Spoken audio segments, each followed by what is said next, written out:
The study of physics is often described as the pursuit of discovering the laws of nature.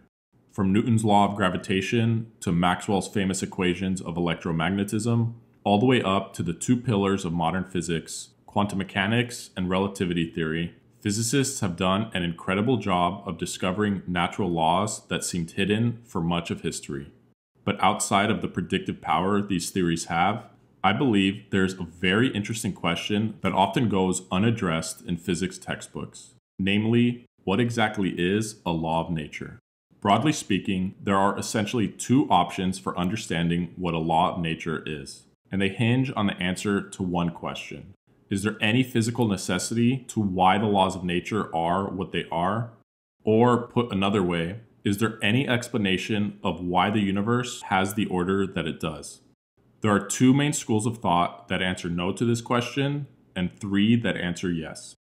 We'll go through all five of these one by one, starting with what is called the Humean position. This viewpoint is commonly traced back to the famous Enlightenment philosopher David Hume, though according to scholars of Hume, he actually held quite a different viewpoint.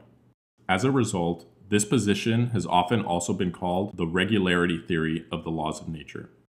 According to this theory, the natural laws that physicists discover are simply regularities that are present in nature. These regularities are not caused by anything more fundamental, but are rather brute facts about the way the universe is. So any given law that a physicist discovers is not really an explanation of anything. Rather, it is merely a description of the way things are. This is best understood by an example. Consider Newton's famous law of gravitation and how it can be used to accurately describe the motion of the moon moving around the Earth. From the perspective of the Humean, this law is not really explaining anything. All that this law does is describe the regularity or pattern of motion that we do in fact see. There is no necessary physical connection between the masses of the moon and the Earth, nor the distance and force between them. Rather, Newton's law is a succinct, elegant equation that encodes all the observations that have been made regarding the moon's motion, as well as the motion of other objects we've observed in space. So according to this view, all that exists are specific instances of observing the moon's motion around the Earth. And by collecting all of these instances together, we have been able to notice a pattern that truly exists in nature and can be elegantly described by Newton's law. The next view that we'll cover is the instrumentalist view. It also answers no to the question of physical necessity and is therefore closely related to the regularity theory. Instrumentalism, however, goes one step further in its commitment to a minimalist interpretation of the laws of nature. On this view, regularities in nature don't really exist, and consequently, the laws of nature don't really either. Rather, what we call laws of nature are simply useful fictions that we have constructed that enable us to make accurate predictions. So whether or not fundamental particles like electrons, quarks, or neutrinos actually exist is irrelevant for the instrumentalist. The particles found in physical theories like quantum theory or classical mechanics are simply instruments that can be used to make predictions. The better and more accurate the predictions of a theory, the more useful are these entities. But ultimately, they are not really guiding us to a true knowledge of nature. Therefore, in reference to Newton's law of gravitation, for the instrumentalist, this law does not reveal a true regularity in nature.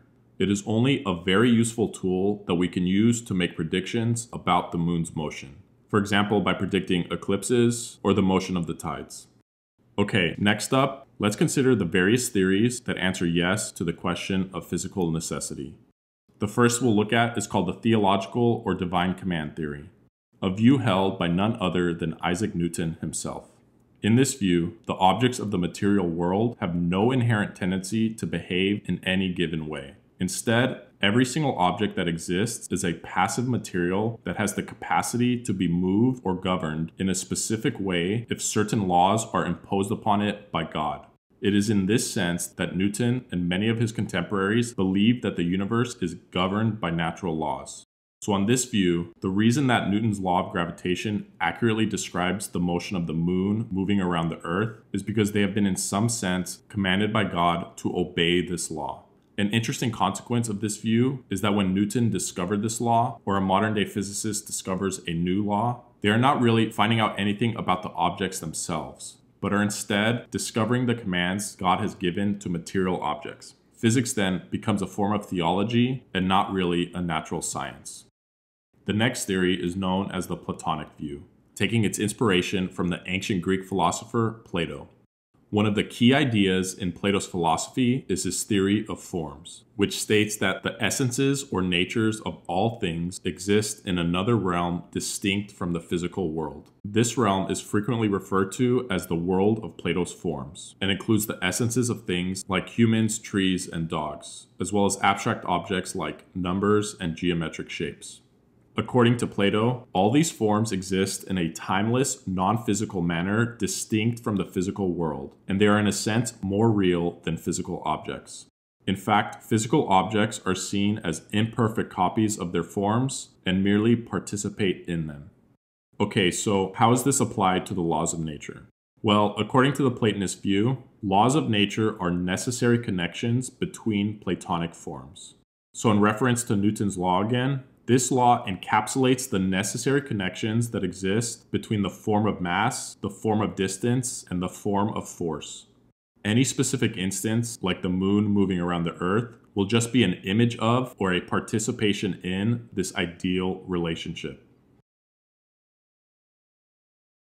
The fifth and final view is the Aristotelian view, which is largely inspired by the natural philosophy of Plato's famous student, Aristotle. According to this view, the laws of nature are what they are because of the essences or natures of the physical objects they describe. It is similar to the Platonic view with one extremely important difference. Where Plato locates the essences or natures of objects in a distinct abstract realm, Aristotle locates them in the actual objects themselves.